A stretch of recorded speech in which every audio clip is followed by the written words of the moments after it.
I've made badminton Synergy my life. So if you want to compete or if you want to be successful, you really have to make it your life. I always look at things from a more optimistic standpoint. I don't look for that break-even point. Okay. I look for that maximum point, right? If I see an empty court, I always wonder, why is that empty? When I started, we were forced to play in community centers and school gyms. That was our only resource. Now, with so many locations opening up across the country, it's pretty exciting to see the growth, and I feel fortunate to be a part of that.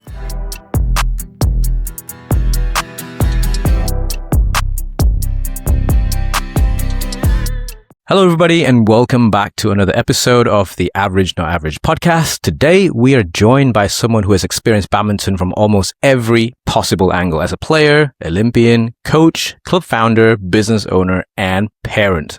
Please welcome Ben Lee. Hello, everyone. Ben is a 9-time US national champion, Pan Am champion, competed at the badminton Olympic debut at Barcelona in 92, and 2 decades later, he returned to the Olympic stage as head coach of US badminton team at London 2012. Beyond elite competition, Ben has also played a major role in growing badminton in the United States. In 2012, he founded Synergy Badminton Academy in California, which has since expanded across multiple locations with more than 50 courts. He also has experienced the sport as a parent, including current Team USA player Axelsen Lee. Yeah. Today, we'll be exploring the business and realities of building and running a successful badminton academy, developing the next generation of players, and the lessons Ben has learned for more than 4 decades in the sport and in business. I'm certain we'll have a lot to learn today. Ben, welcome to the podcast. How are you today? I'm doing great. Thanks so much for having me on. Truly a pleasure to talk to you guys and share my story. I think I just wanted to quickly touch base on Victor. You and Ben on my screen have a similar hairstyle. What's going on here? Actually, it was when I heard that Ben was coming on, I was like, I need to do something to show my respect. I like it. So I like it. It looks really good on you. Yeah, no, thank you. No, actually, I had it a bit around 2023. I think I won Indonesia Open with this haircut as well. And I was like, I need a different look. I think it's quite healthy sometimes. And so I basically just decided to go with it and not think too much about it. And I'm happy with it. It's very, very convenient. Ben, you know that, you don't think too much about your hair. CK, you have a little bit more hair to play with on your side. Maybe you should try it one time. No, I grew up with hair like that. So I had hair like that until I was in college. So until I was 17, 18. So yeah, I had hair like that full on. So yes, I'm very aware of what it feels like. Desire to go back to that short haircut, CK? No, my mom would not be happy. My wife will also not be happy. So no. I think we should make a bet. If Axelsen wins a tournament soon, you got to cut your hair. Yeah, let's do it. Do you know what? We can do that. Yes, we can do that. Then this is on recording. Yes, we can do that. Yeah, once she wins another World Tour tournament, let's absolutely do that. There we go. That's great. Yeah. I mean, I think just talking about Axelsen, Ben, at the moment. So you played it in the very first Olympics for badminton. Just take us back, because obviously Victor has had a very, very illustrious career, especially at the Olympic level. How does it feel like for you at the very first one? Back in 92?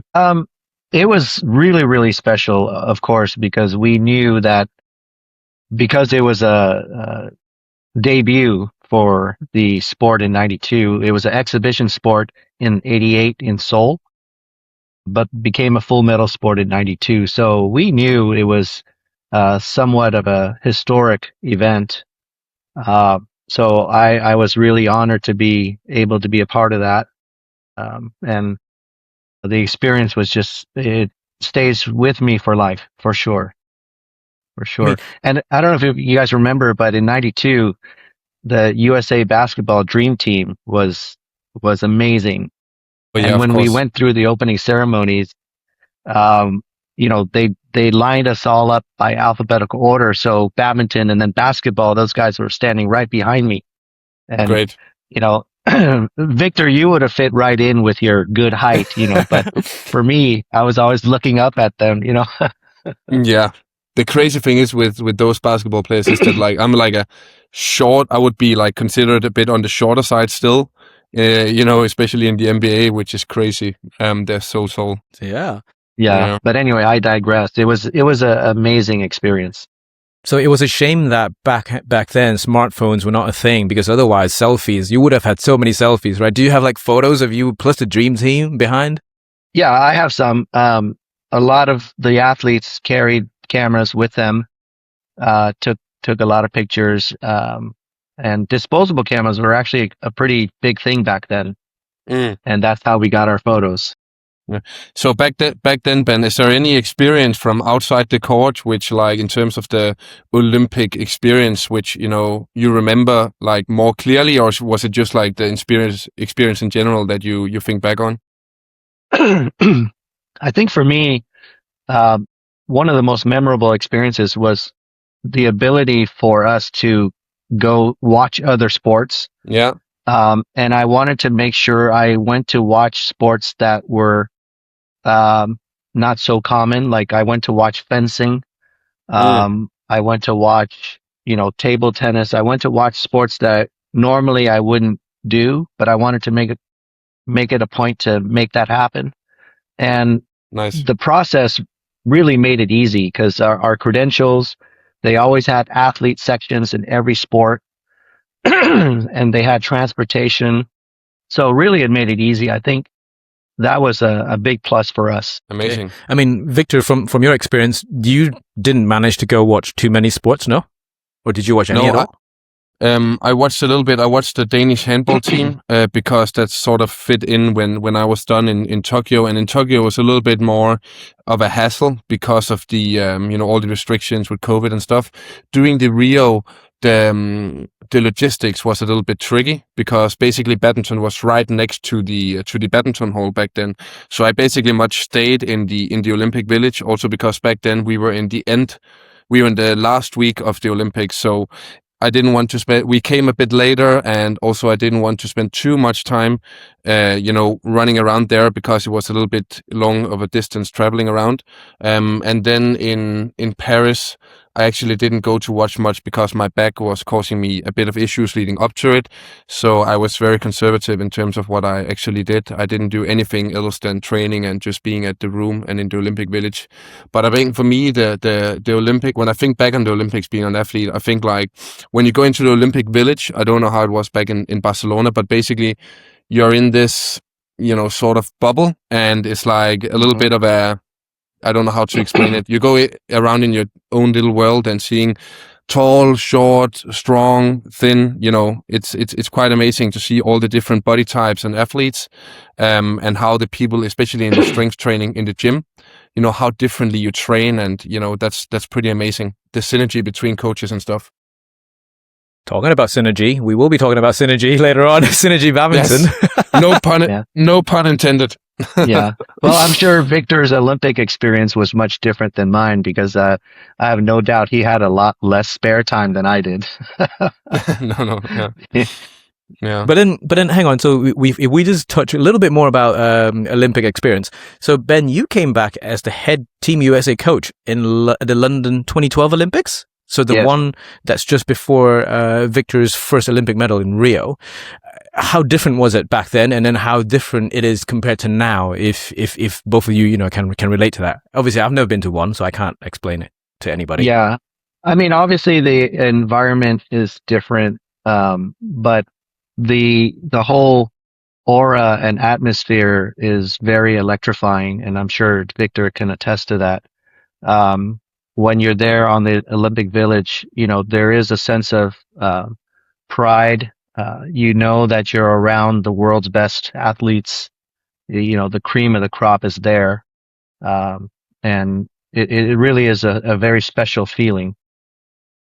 And, funny story is because of the time changes, even when Barcelona happened, we'd arrive and, everybody has jet lag, right? So I figure I'll just go for a run at like 2:00 in the morning, thinking that I'm going to be the only one out there. But I mean, everybody's there, everybody's like running and doing road work at like 2 or 3 o'clock in the morning. It was just unreal. Yeah. Wow. And then obviously, hopefully with Axelsen, that'll be the goal for the next one. That's the goal. Yes. Bringing it Amazing. back. Will Victor, be like a special guest coach for Alison at some point? Well, I'm just who dumping knows, Victor in this. Yeah. No, a funny thing about the London Olympics, I was actually there for a few days watching badminton. Badminton Denmark back then did like a sort of like a small tour for me and a few other talents back then. So I was actually there watching the quarterfinals, the pre-quarters and quarters, I think it was. So Wow. that was Okay. quite so that was a quite good experience for me to to see that. And that back then I remember that actually the badminton hall, like the stadium, was a little bit outside the Olympic Village, so many of the athletes, they chose to stay at a hotel right next to the stadium. Mhm. Mm. And clearly that experience has helped, because if Badminton Denmark, invested in that kind of resource then to bring you guys to the stage there, and then come Rio, Tokyo, Paris, I think clearly, I think it must have an impact as well. Wow. Okay. Well done. That's awesome. Yeah, that was quite cool. Yeah. Okay. And then obviously we talked about Synergy, and I think Synergy Badminton, clearly, like Ben, we can see that you have your shirt on as well. You founded Synergy, and I see on your website, with Howard Bark as well. So is that correct? Mhm. Yeah, Howard came on a little bit later. My wife Lan, we founded the club in 2012. But in terms of like the badminton business, I've been involved since about 2005, because I started a club with a different partner at the time. Mm-hmm. So been involved more than 20 years. Okay. But yeah, And then, Synergy in itself was established in 2012. okay. I mean, would you be able to give us some headline numbers for Synergy? So clearly we've seen that Synergy is now at multiple locations, 3 on the website. Is it growing? And obviously you then have 50 courts, like for an operator in Europe is unthinkable. Like you have 2 locations with more than 20 courts. That is in like the biggest hall I know in the UK has 10, 9 or 10 courts. Yeah, I think in Denmark also it's like quite unheard of that you have so many courts at one location. I think Højbjerg Badminton now they just developed new courts. I can't remember right now on the top of my head how many courts they have. But it's quite, when we talk about badminton, especially in the States, actually the interest is there, and still, there's new academies, opening around. So it would be very interesting to hear about that journey you're leading up to now, and how you see badminton moving forward, Ben. Yeah, badminton is definitely growing at a pretty steady pace. If you compare it to a sport like pickleball, for example, pickleball came on scene and really just exploded, Badminton, I think it's very different because we're very deep rooted. Badminton has a lot of history, not just the sport itself, but tournaments. You look at the All England, for example, it's such a traditional tournament. You have Japan Open, you have all these very well established tournaments, and our sport has so much history. And I think that's one of the key factors that make it sustainable. Yeah. Whereas if you compare it to like a pickleball, how big it is now, but it really doesn't have a lot of history. No. It just really just exploded on scene. That's why I'm not sure how sustainable a sport like that will be, but who knows, Yeah, in Europe we see like obviously like paddle. Paddle tennis is definitely still growing. But we also saw in Sweden where a lot of courts were built like extremely fast, and now they're slowly closing down a few courts here and there. So sometimes it can go too fast. And one of the things that I want to study a little bit is squash, because when I talk with people, they say that also squash was actually going very, very fast, and then it sort of like died down a little bit, and why that was, it happened. And it seems like badminton, even though we always talk about we could do better here and there, but still, as you say, with the history, and it's still like we're still we're solid, in terms of how many people are playing it, and people really underestimate how many people are playing the sport. Like if you only look at China, India, with India still growing, but China, so many active badminton players. It's just about still how we run the sport a bit better at the highest at the highest level. I think that's one of the things that I still believe that we actually can learn something from pickleball, how they commercialize the events, how they've been able also to blend in some of, tennis players owning the teams and, all that kind of thing. I think we shouldn't go all that way, but still we can learn a bit from that, But anyways. Yeah. But then I think, Ben, you talked about the history, so there's a lot of history from badminton, like say, for example, with the All England, with the Japan Open. And do you think that actually holds the sport back? Because obviously Victor talked about pickleball, where, it's the format of tournaments is incredibly open.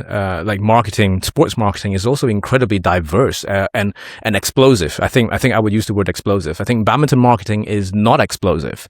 The sustainability aside, do you think that actually holds the sport back a little bit because everybody's trying to keep to a certain image?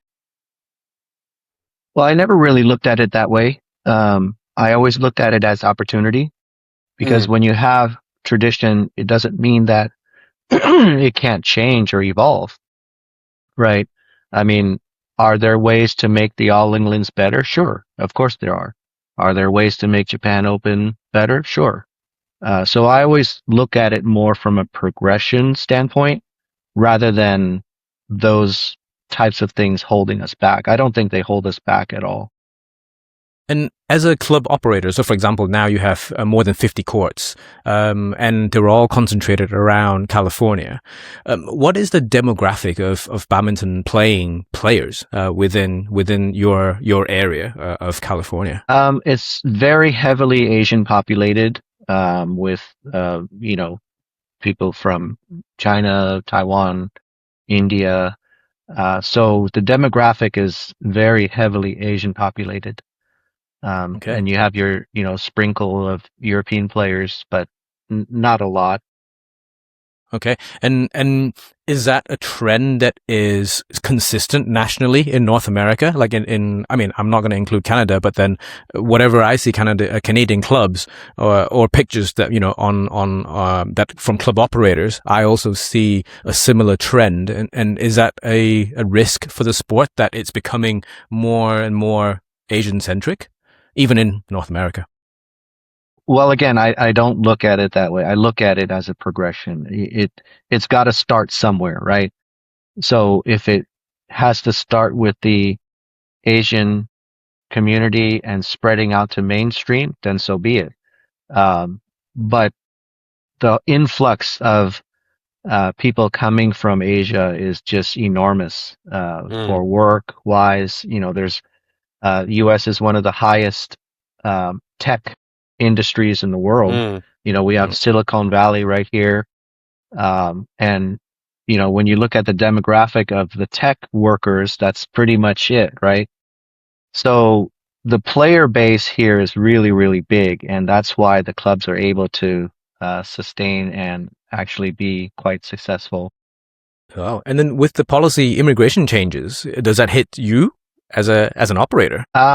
Yes, it does, because it becomes more difficult to recruit coaches. Yeah, of course. I didn't think about that. Yeah. You work with a very international crew. Looking at your website's about page, it is a very, very international roster that you have. Yes, that's always been my dream as well, is to get a good international mix of coaches. And right now, we've got like 18 coaches. Super cool. And they're all full-time? 12 of them are full-time.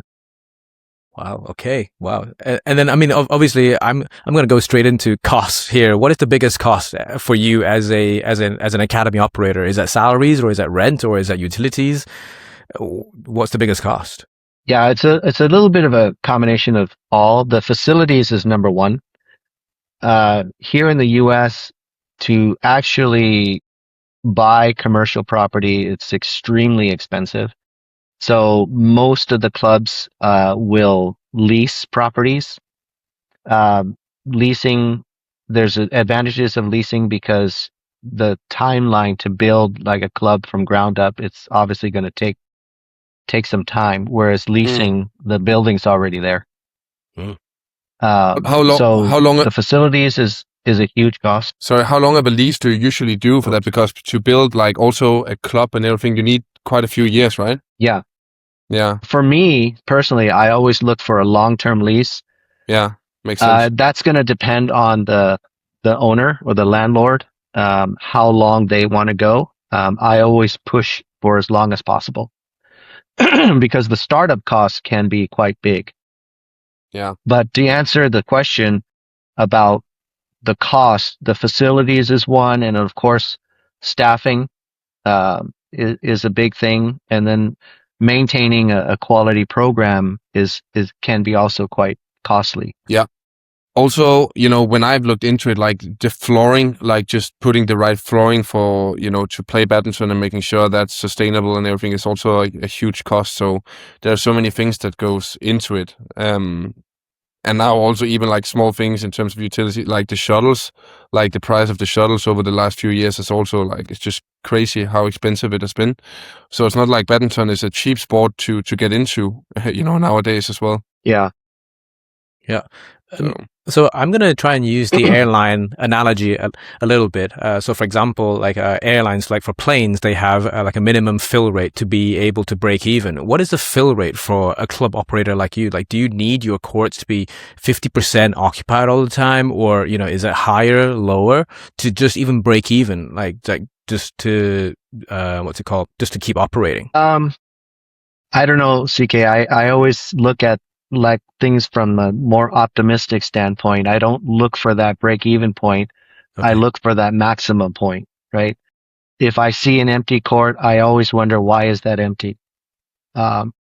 So I couldn't even begin to tell you what that break-even point is, because I don't think about that. I always think, make sure everything is running as it should. Nice. And even if there's one court empty, I always wonder, why is that empty? Good.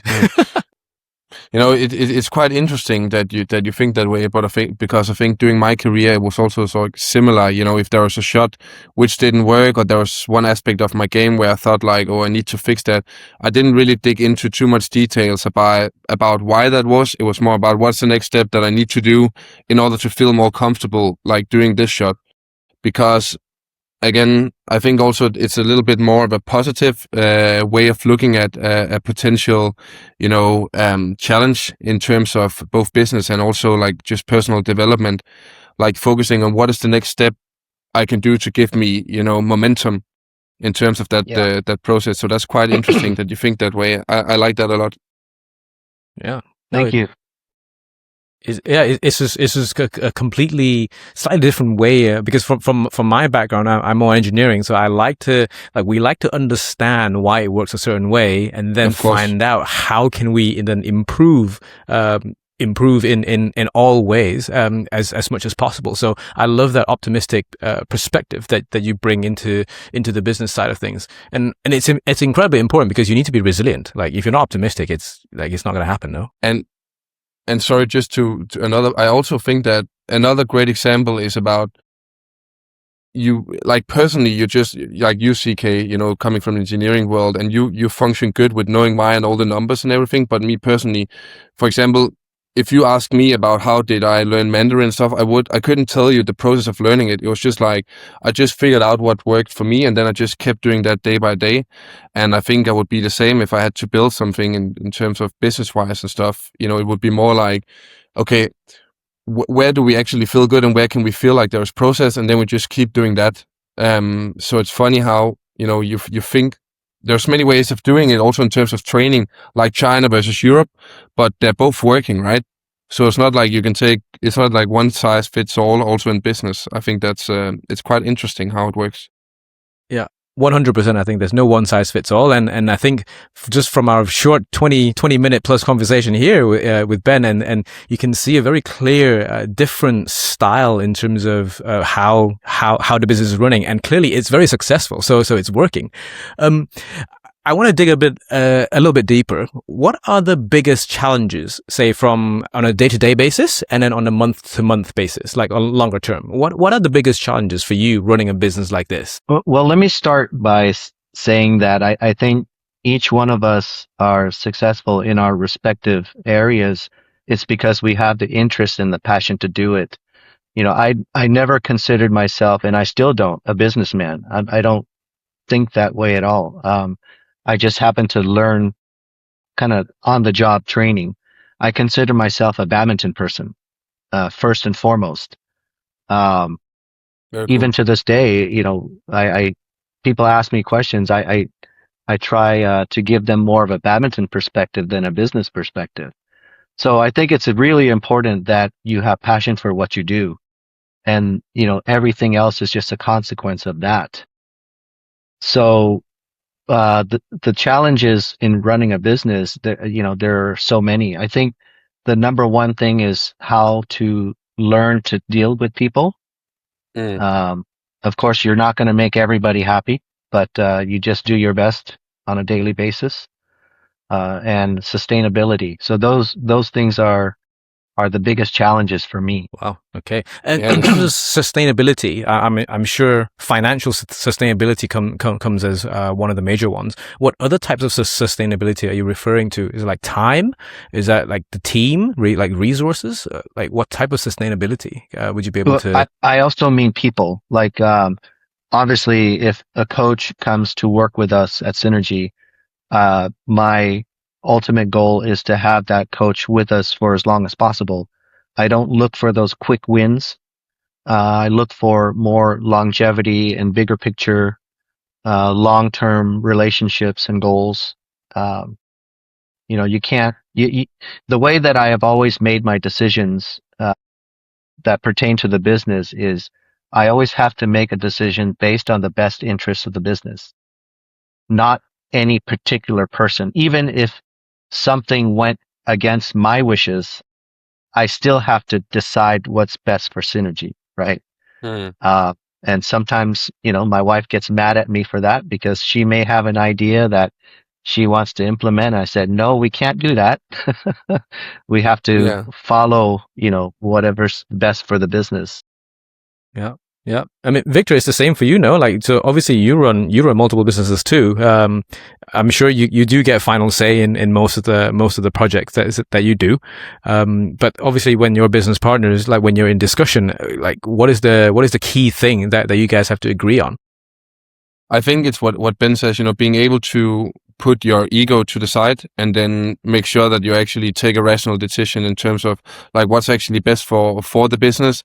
Like, and right now, post badminton, like now I'm starting to have more focus on trying to also learning the business side of things, because I think in terms of starting your own business, running your own business, I think that's what's sort of a lot of the things you learn while playing badminton. I'm sure Ben can attest to that, like being on court, personal development and everything, like that mindset and the way you sort of, because we talked about it so many times, CK, that being a badminton player is also like running a business, is problem solving and everything. And you need to be humble and be rational about where do I actually need to develop, and then take the hard decisions, like what do I actually need to do versus what my ego, like what is the first instinct, and I think that Ben has obviously shown that over the many years he has been able to do that. So that's very admirable. Yeah, no, I think problem solving, communication, and I think overall bigger picture. Like I think setting aside the ego, and setting aside what I want and what does the business need. I think that's really well put. Like, no, I think you both. And CK, for you and for you as well, CK, building a business like you're doing now, you're also just in the, you can still say you're in the start of it, even though you're doing so well, it's still, you're learning every day, and you also need to work with people, and you also need to take the hard decisions and sometimes say the thing you need to say in not what's nice to say, Yes, I think having the hard conversations as early as possible, and also being as transparent and as honest as possible was really important. Like, we found that very important. We take a lot of decisions as a team, and we're very, very privileged that we have a very strong core team. Like, our core team, I think everybody thinks about it from the business perspective as well, which is very important.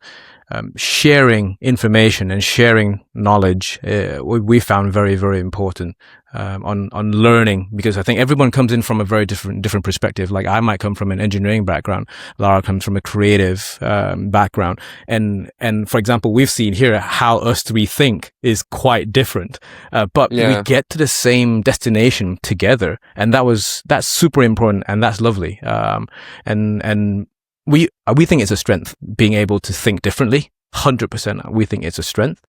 But like you said, just the communication and also being able to kind of justify why it's more important for the business rather than why it's more important for me because I want to do it because I'll feel good after, but it's for the business. So yeah, like having to let go, that was very hard sometimes. Yeah, I can imagine. There's some things that just have to happen, right? Because without the business, there's nothing else. So that's why it makes my decisions much easier. And then you mentioned a team.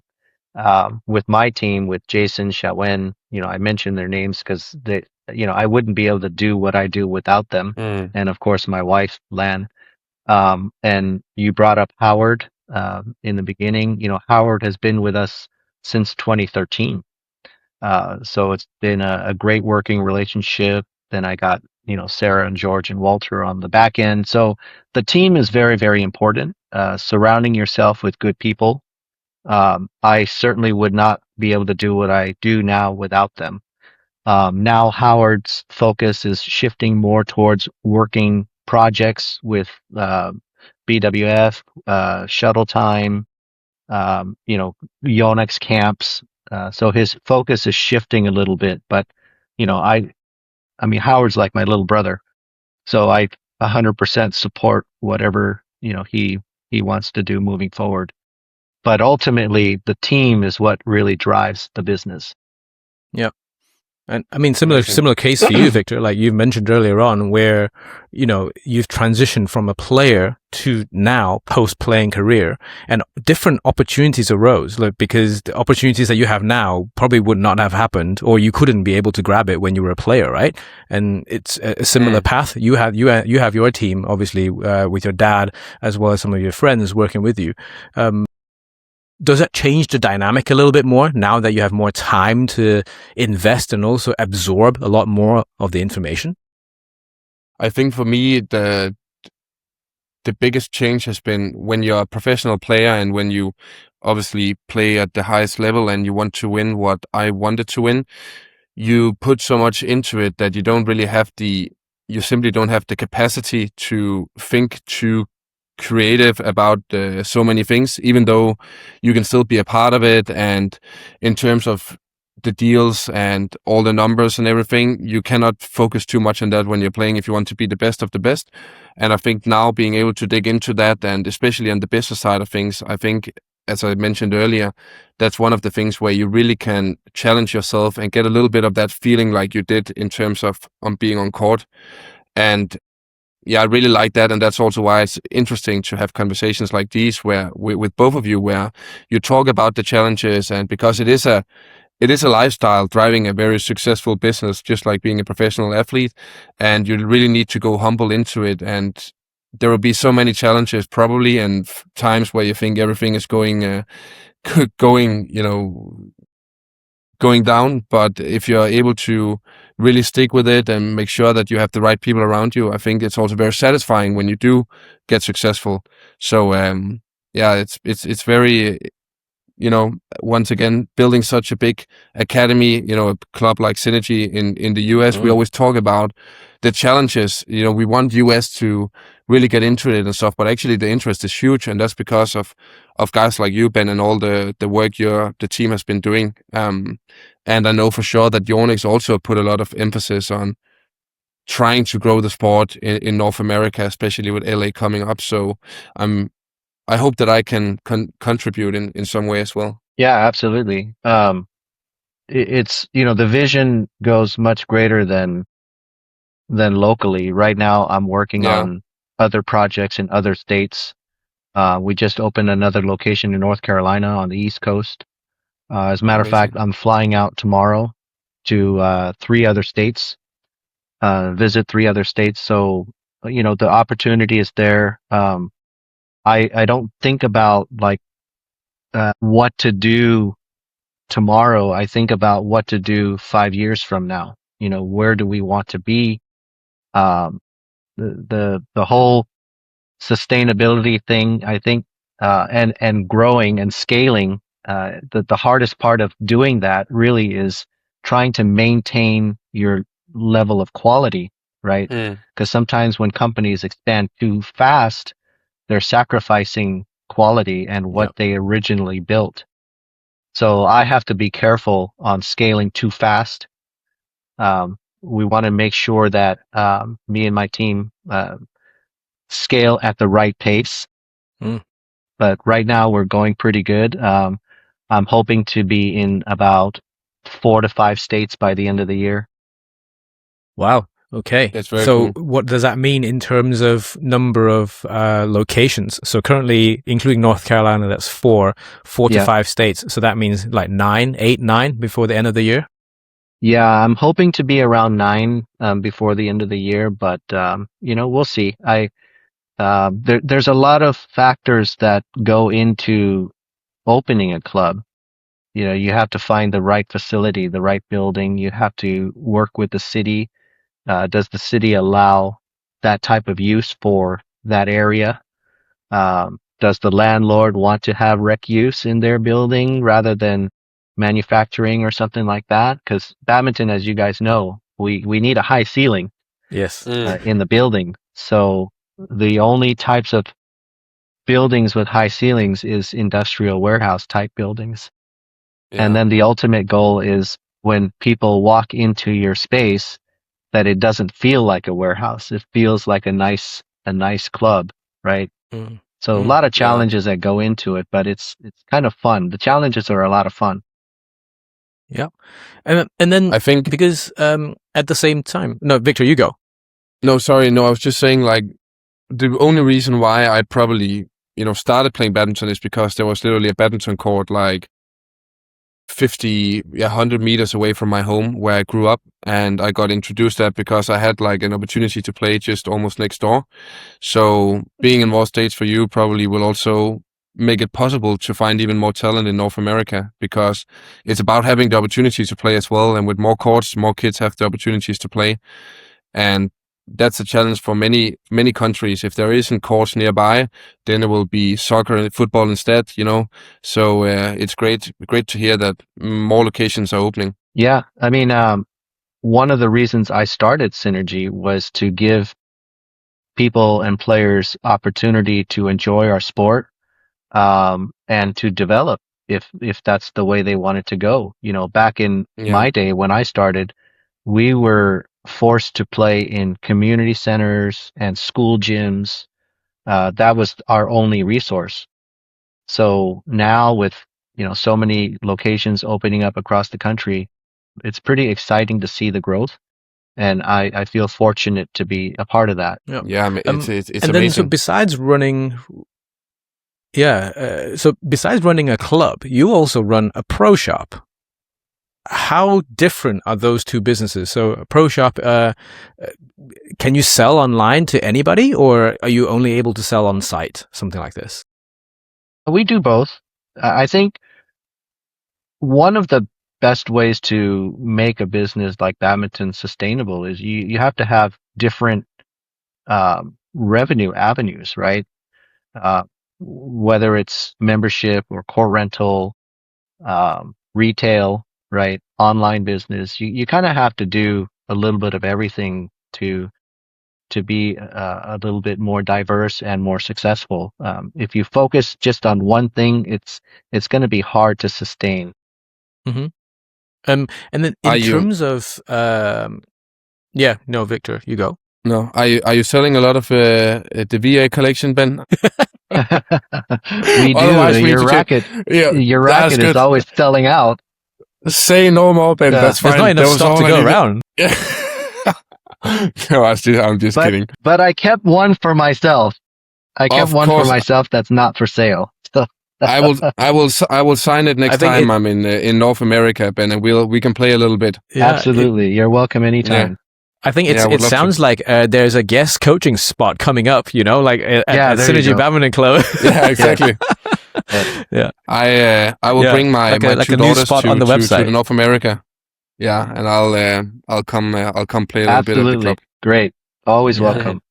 Yeah, because like 27 courts and 21 courts, it's quite difficult to imagine that. Like if you've not been to an arena or like a club that big, it's quite difficult to imagine, especially in Europe, because I think in Europe it's not common to have anything that's double figures in terms of number of courts. The So biggest yeah, like the biggest center in Denmark is it'll be pretty 18 insane. courts. 18. It's Is that the national 18 center in Brøndby? No, they Okay. just they just added more courts as well. But the Højbjerg Badminton Club just like did more courts, so they have 18 courts.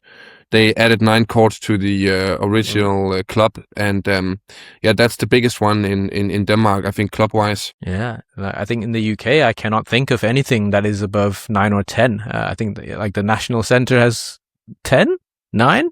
I think that's about it, Yeah. really. And then I know of another hall that's in York that's actually 9 or 10, but then it's in a single row, so it's not like it's not a square, but it's a very, very long rectangle. And that's about it. I mean, the biggest hall that I've probably been in has to be Wise Arena in Singapore. I think they have 32. So they're also like a square, and they make it incredibly nice, fully air conditioned. I think they have like 10 or 12 courts. That's like a super premium one, which each court has like a camera looking down at it, and then like they have what's it called, like the umpire chairs, like, so they call it the premium courts, and then the non-premium ones are just like back to back to each other or side by side. But Wise, that arena, yeah, I went last year, and that was very impressive, incredibly impressive. I have a question for you guys. So badminton in Europe, one of the things that I've asked friends from Europe is, would a private club work? And I would have the same question, let's say in Asia or South America, because so many programs are run through the government, right? I used to train in Holland actually when I was a player, and I lived in Holland or Netherlands for a year. And a lot of their badminton halls were like the multi-purpose use. They played basketball, they played handball, and they played badminton. I think it's, if I'm not mistaken, pretty similar in Denmark. A lot of multi-purpose gyms there. How would a private club do in Europe, being that so many of those programs are either supported by the government or the city programs? Would people actually pay to play? Victor, you can go first. Yeah. I think in Denmark, actually, we have a lot of, we also have multiple sport, courts and stuff, but we also have a lot of clubs in terms of how many people are actually living in Denmark. So that's a big strength from us, and it is government funded or funded by the city itself, locally. I think it would be hard if you did in some way work with the city and stuff. What people do in Denmark is that they have the academies within the club itself, so they make an arrangement with the club, and then they run the academies both in Odense and I think in Højbjerg as well back in the day, and Gade as well. He's in the actual club and working with them that way. I think it could work, but it would come with some challenges. I think it would also be obviously more expensive than being in a club, so it would need to be with obviously a big name or have some special coaches. Then it could work, but I'm not sure about the regulations and everything and how happy people would be with it. Yeah. I think in the UK, it's even one step down from there. We don't have like specific badminton clubs, like as in like physical location. The club owns it. Like for example, like Denmark in Copenhagen, say like Peter Gade's academy. Like it's a physical building that's only catered to badminton. That's very rare. I can on my head count 3 locations that's badminton specific that I know right now. Maybe 4. They have badminton specific courts.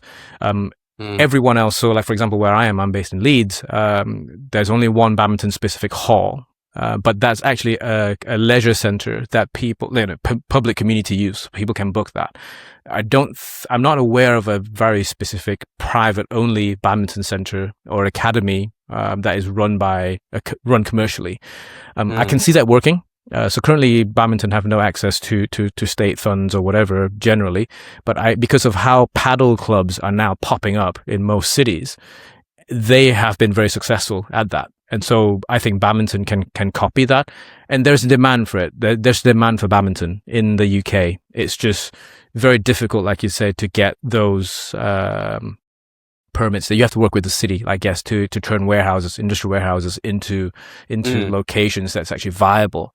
I think there's enough players around. And also because if you run 24 hours or something like that, you can get, I think, enough players. You just have to work with a wider variety of people. Like say daytime, maybe you have to work with schools, get schools to come in. Afternoons, you then start getting people who are on 9 to 5s. Your evenings would be your peak hours. And then your past 11 PMs, you can have people who work in the day, to come in. I think that's possible, but it'll be very challenging. I think there's enough players in the UK to do that, but I've not seen one being done before. So sounds like an opportunity. Let's start a project, guys. Exactly. Absolutely. That sounds like a Synergy International. Yeah, exactly. Yeah. Sounds like a Synergy International. But guys, I will need. It's interesting because true.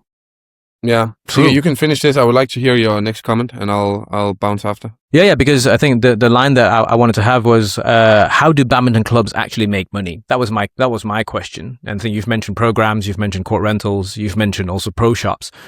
Are these only the main three? What else do you need to do to make it sustainable?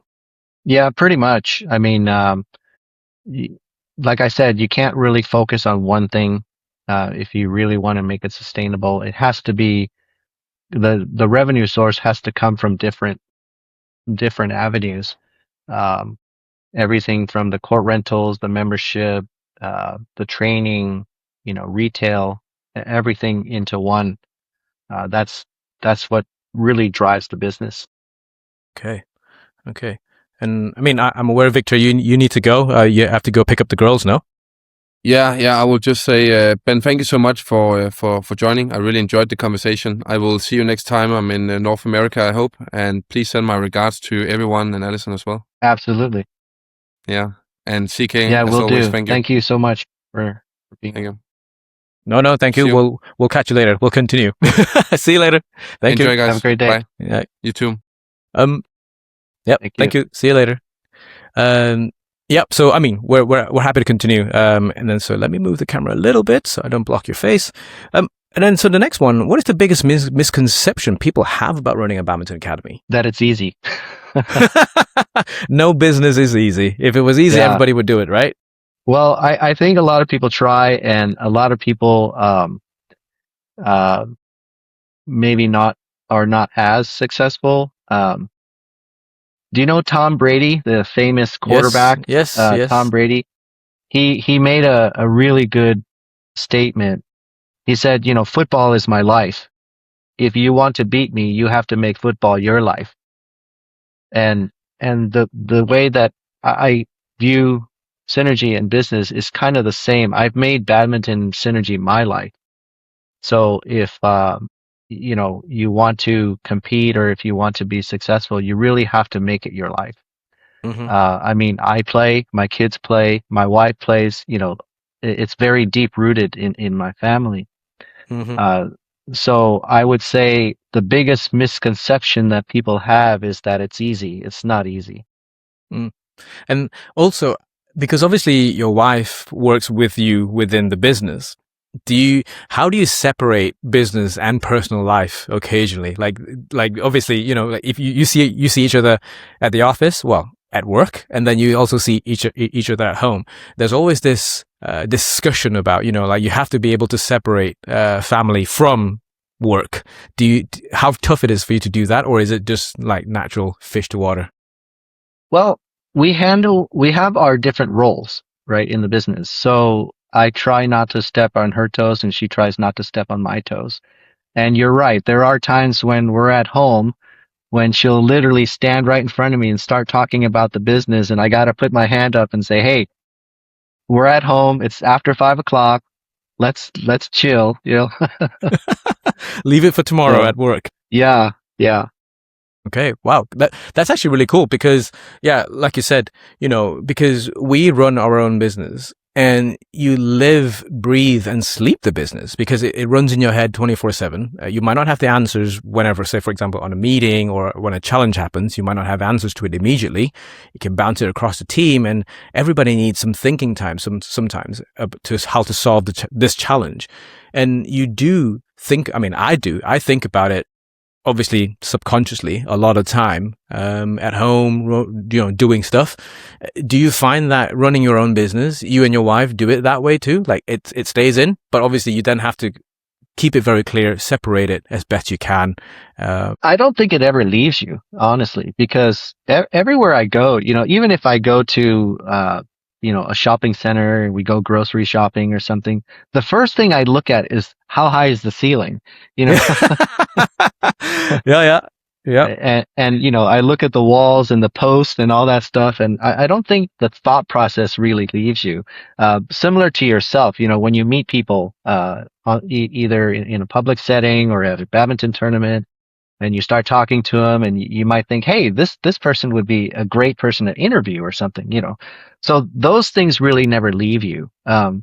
But it's not a bad thing. I think it's just a part of who you are and your thought process, I'm sure Victor can also attest to that because, like, when he was still playing, you can tell he lives, breathe, eat, sleep badminton, and only that, and his badminton is at the performance side of badminton. Now he can take a little bit more relaxed approach, but he still thinks about it consistently. And obviously from our little conversation with him, you can tell that he is locked in to different parts of badminton now. But badminton as a term is such a huge thing. It's a sport, but it's also a business.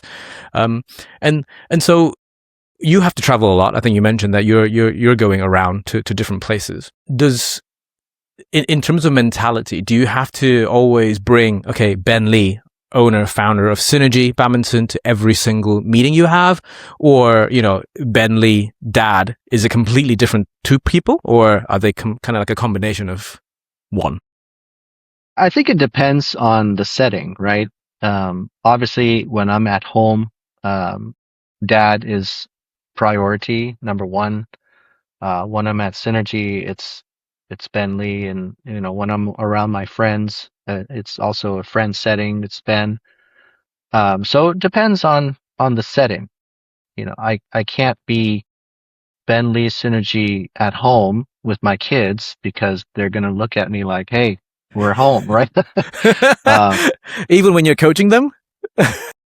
I don't really coach them much anymore because I think they mature. I think the pathway and ideas, I do like to kind of hand off to the next kind of chapter in their badminton pursuit. So I don't coach them much anymore. But yeah, the answer to your question, I think it really depends on who you're with. Mm-hmm. And then I think that automatically adapts into what kind of person Ben has to be, I guess. Ben Lee Synergy, or Ben Lee friend, Ben Lee dad. That's a different type of Ben wherever you go. Yeah, we do wear many hats. True. And then, because I think I think people underestimate how tough it is as a court operator. Like, hang on. So does Synergy operate 24/7, or do you have set opening times or not? Yeah, we have set opening times. We open at 10 a.m. and we close at 11 p.m. Mm-hmm. Okay. So, it comes in waves, right? We have people that play in the morning. Usually it's more of like the work from home type people, and seniors, a lot of seniors that play in the daytime. And then, of course, prime time would be in the evening when people are off work and whatnot. So we do have set hours. Yep. And then, so I think, Victor, we talked about like courts, being laid onto the courts, your the halls. What is the biggest single expense when you're setting up? So obviously now you've got a new location. What is the single biggest expense besides the lease that you need to put in? Court mats, underlays, Yeah, permits. that's definitely one of them, and it also depends on how much work you need to do to bring the building up to par. Maybe you need to do some construction in terms of, adding a locker room or something like that. So Mm-hmm. it really depends. It depends on the needs of the area. Different demographics will have different needs. Mm. But the biggest expenses are probably number one is how much work the building needs to be retrofitted to what your purposes are. Of course, the flooring, the lighting, the painting, all that stuff is also a huge expense. Mm-hmm.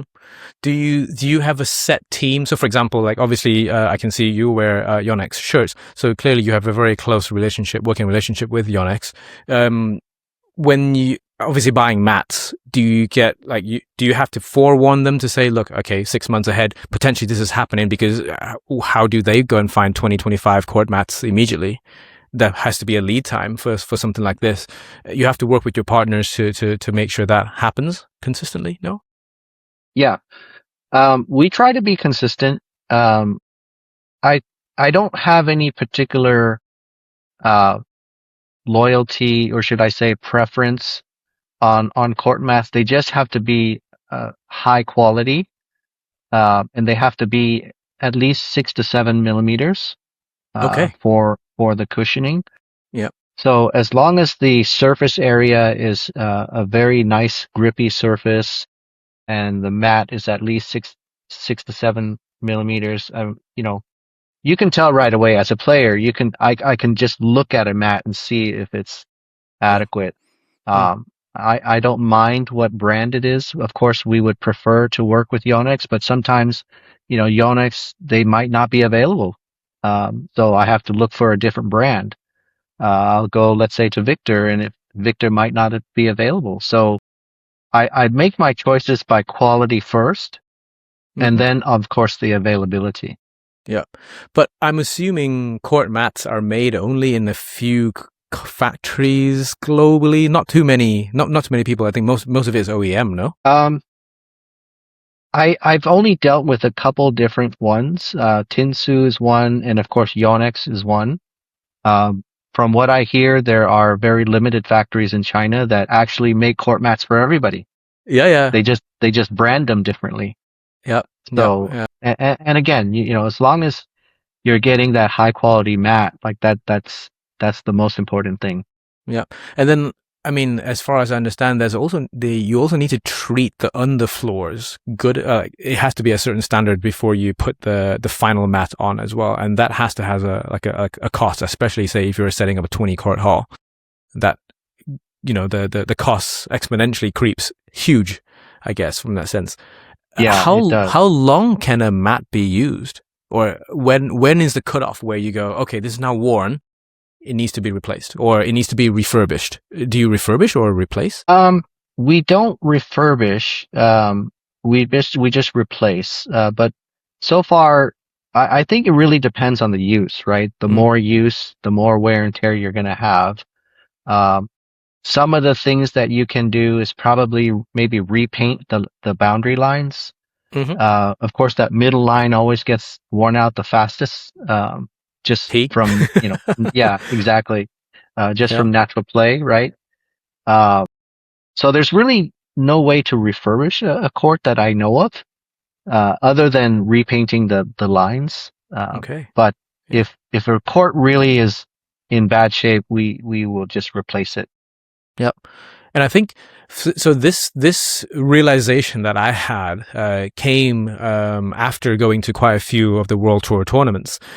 Stepping on court, the court mats for those World Tour tournaments, and court mats that's actually used in clubs like badminton specific clubs like yours. They're not necessarily the same type, I think. And then I liken it to, say, for example, Formula One tires and normal car tires. One is designed for incredibly grippy, but it will wear out very, very quickly. One is designed for much more consistent longer term use in terms of durability. But in terms of the peak grippiness, the difference is minute, like in that sense. Like, like you probably would be feeling it. I wouldn't. I wouldn't notice the difference in terms of grippiness. But then, like for example, like the All England courts, like some of them, the grey ones, they're a couple years in, but in certain parts of the court, because they've been worn 1 week a year, you can tell that area is different already. Whereas in a badminton club court, you want it to be consistently used for a much longer period of time. Sure. I can't speak for what they're using now in high level tournaments. Maybe they need to use mats that are a little bit more portable, that they can move around easier. That's why I have the requirement that our mats has to be at least 6 to 7 millimeters thick to make it a good cushioning, enough resilience so it's not too soft, right? Yeah. So that quality cannot be compromised at all. But with some of the high level tournaments, Super 1000s, 750s, or whatever the case may be, maybe they have mats that are lighter weight, easier to transport, stuff like that. I'm not sure they're very light.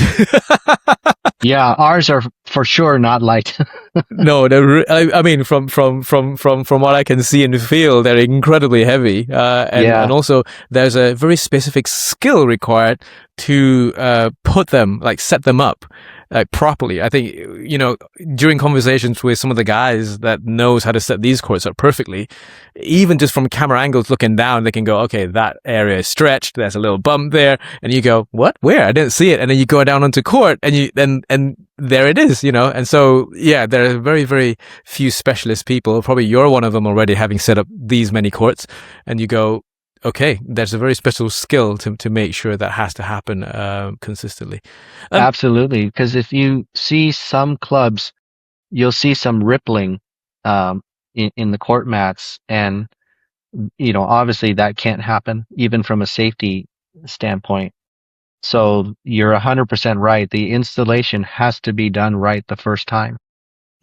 Has to be done right the first time. And also there's maintenance to it as well, like there's every single court. I remember seeing there's like a cleaning manual for some of them that goes, okay, this is what you need to use, or this is what you need to do to make sure the courts are in perfect condition every day or every week. There's a schedule from certain manufacturers that go, okay, this is what you do, and this is the cleaning agents that you can use and cannot use. Like, you can't really just put whatever you want on the floor. Actually, to be honest, what has worked really well for us is you have to sweep every day. Every day you have to sweep, sometimes twice a day. And one time every month, we use just warm water and a mop on the courts. We don't like to use any detergents or anything like that. I feel that it could deteriorate the court. Even faster. But just with warm water and a mop works very well to keep the court clean. Okay. It gets a lot of the built-in dust off, stuff like that. And we mop every month, once a month. Mm-hmm. But we sweep every day just to make sure all the dust is off. That has to happen. Okay. And then, and I guess that also guarantees that playing performance that players like when they come in, they know that it's a safe surface to play. They can go all in and they can enjoy their game, the sport, no matter what time it is.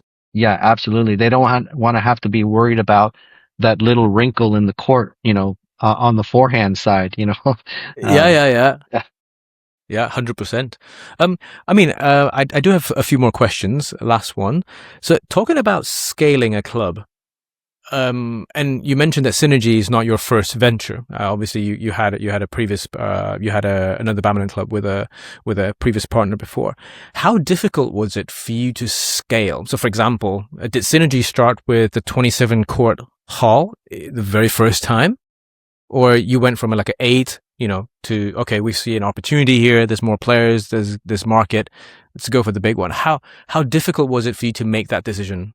in terms of scaling? It was very difficult because any business that you start, there is a risk, right? And we did start with the small 8-court facility first, and then we just recognized the need for more courts because the player base was big enough to support a bigger club.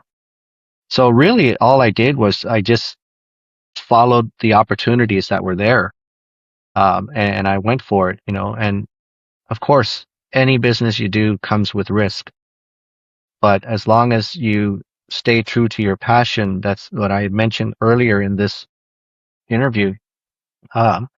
You're usually okay, and surrounding yourself with good people.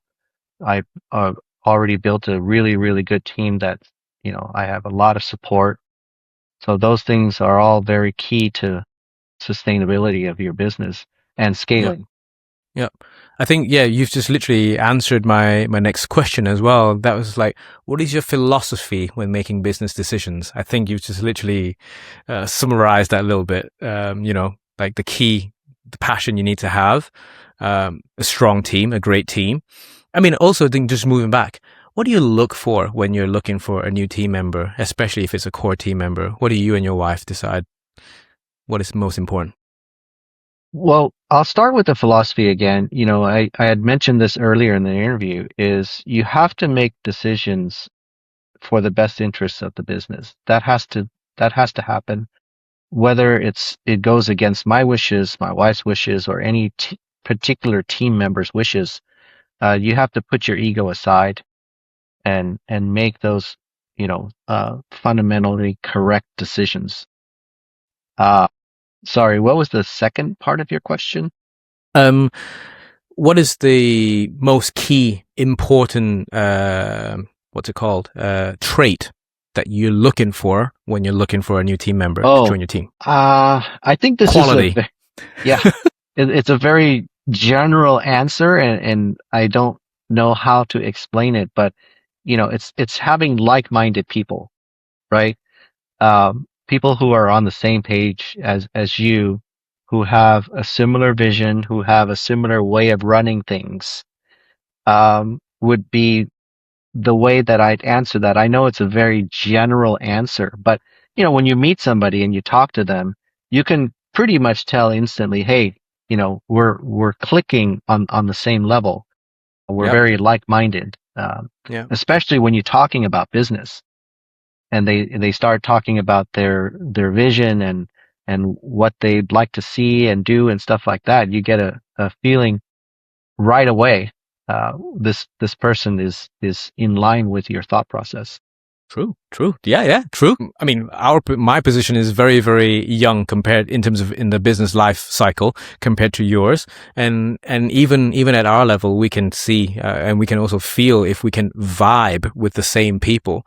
Whether if they're going to be coming on board as a partner or as a client or even as a contractor. Yeah, you can see and feel that if they can be part of the bigger picture, I guess, from that side of things. Yeah, okay. For sure. And that's an important thing. Mm-hmm. I mean, I think one last one. Do you have any questions for me? Obviously, Viktor has had to go pick up the kids. And then obviously, we are a little bit over an hour. But do you have any questions for me before we wrap up?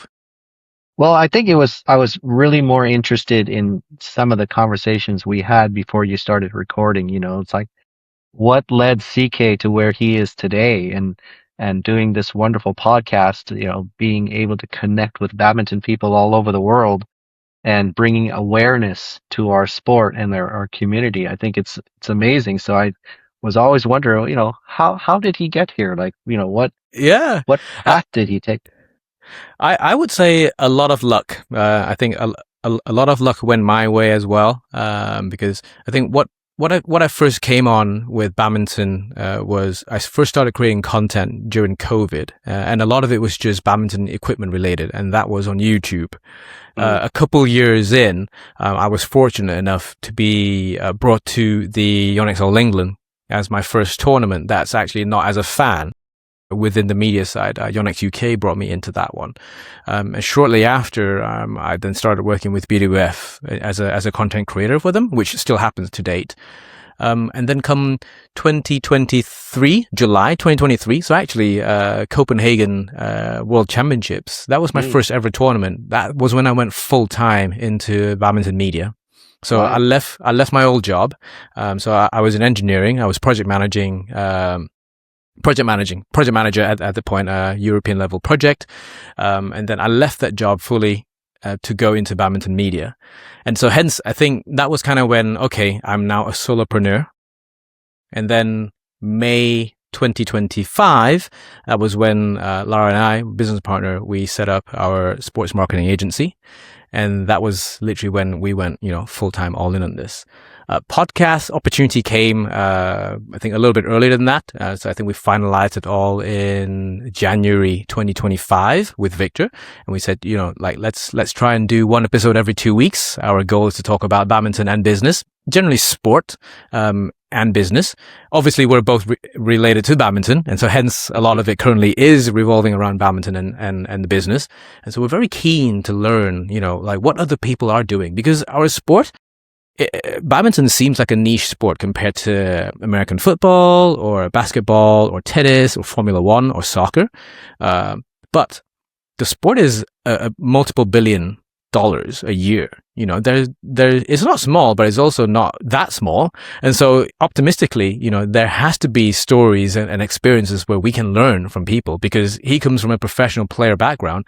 I come from no professional badminton background whatsoever. But we've managed to be able to make it into a business, and we help a lot of organizations promote their work, promote their business, gain more traction, gain more revenue, and also be more sustainable.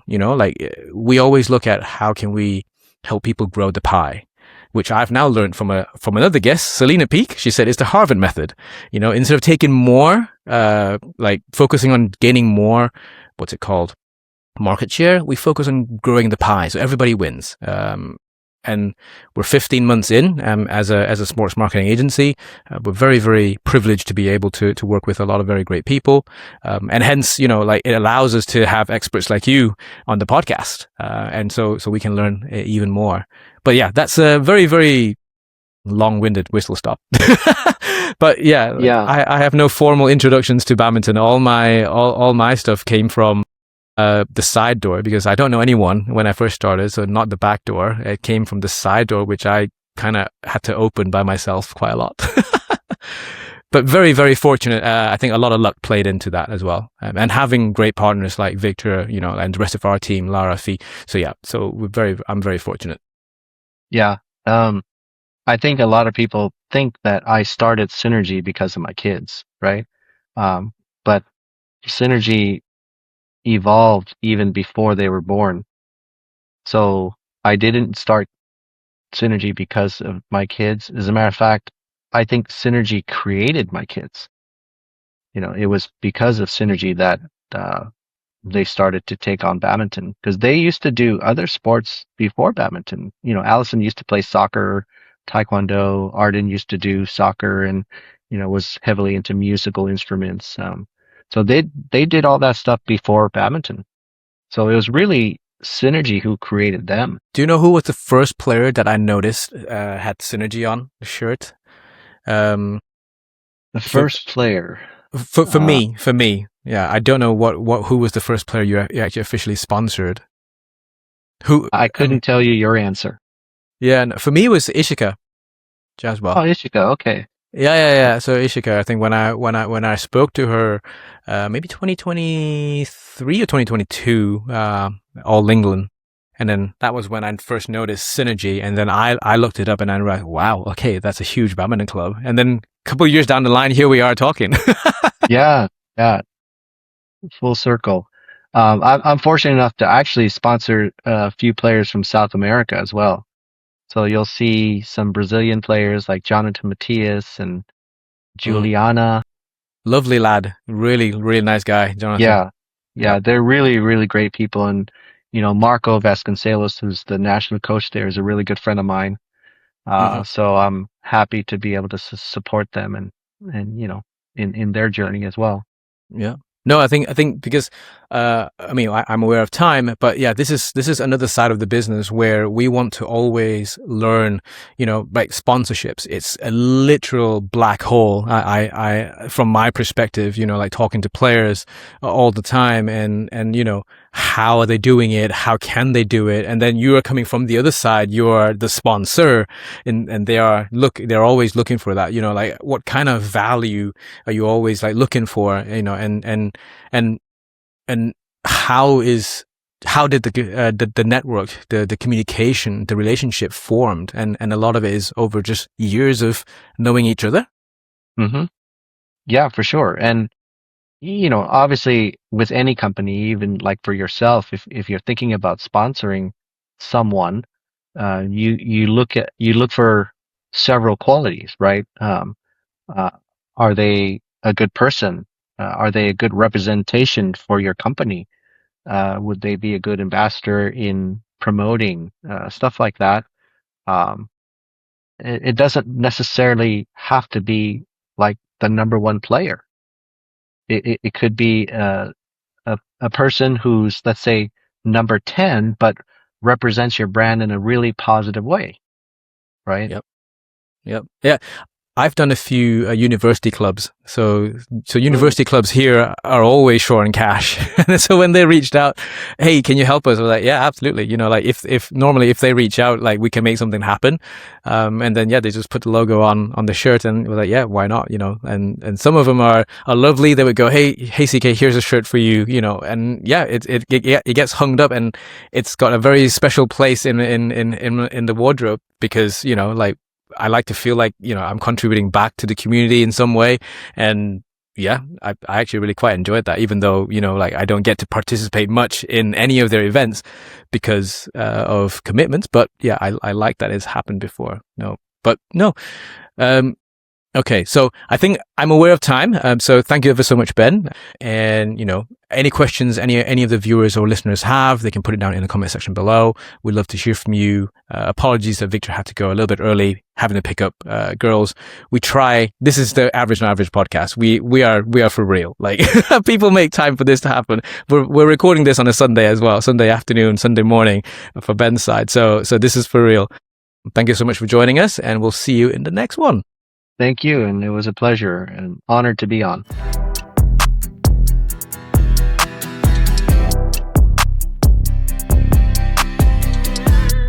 Viktor, you and Ben on my screen have a similar hairstyle. What's going on here?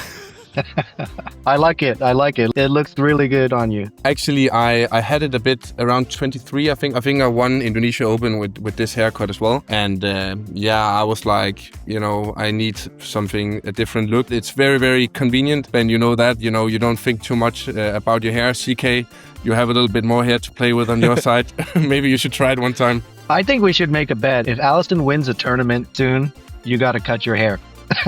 Do you know what? We can do that. Yes, we can do that. Yeah, once he wins another World Tour tournament, let's absolutely do that. There we go.